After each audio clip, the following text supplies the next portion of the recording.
இருக்கிறேன். அதற்கு என்ன காரணம்?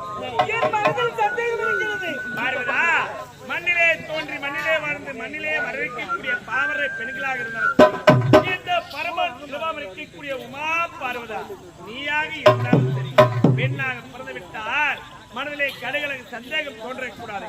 அப்படி சந்தேகம் ஒன்று மனதிலே தோன்றிவிட்டால் இல்லத்தில் சந்தோஷமே துறந்துவிடும்.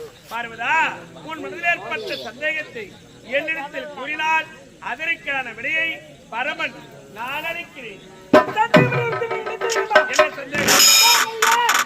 முதல் மூர்த்தி அப்படி இருக்கும்போது தாங்கள் மேற்கொண்ட தொழில் இல்லை. அனைத்து ஜீவ வேதரசலுக்கும் படியலைக்கும் தொழில். நீங்கள் படியலுக்கும் தொழில் தான் எனக்கு சந்தேகம்.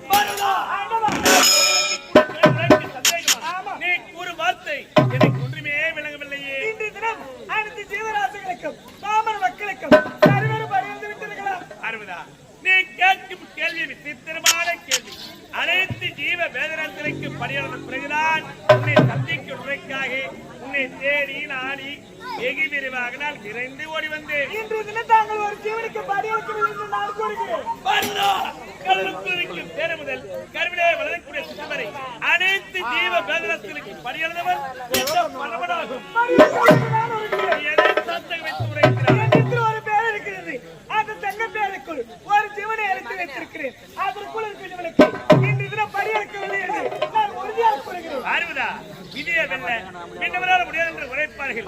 நீ என்ன விதிவிலக்கா? ஒரு சிறிய தங்கை பேதைக்குள் ஒரு சிறிய ஜீவன் அடைத்து வைத்திருக்கிறாய்.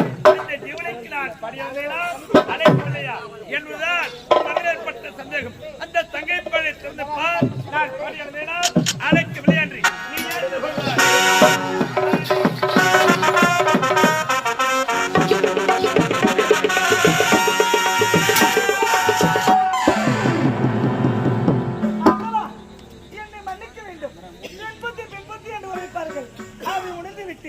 இந்த பேரைக்குழுக்கு ஜீவனுக்கு படைந்திருக்கிறாய்.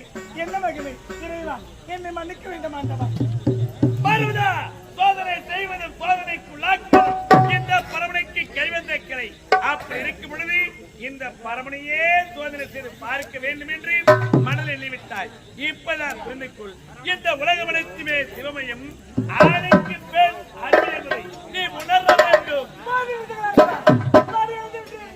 ஆர்வமான வார்த்தை பேச வேண்டாம்.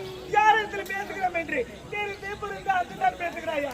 இந்த உலகத்தில் முதலாக தோன்றிவிடா, இந்த உலகத்தை படுத்தவிடலாம். அப்படி இருக்கும் பொழுது இந்த உலகம் சக்தி மயமாகும். உலகத்தை படத்து என்று ஆரமாக உரைக்கிறாயே, முதலில் தோன்றல் மட்டும் போதுமா?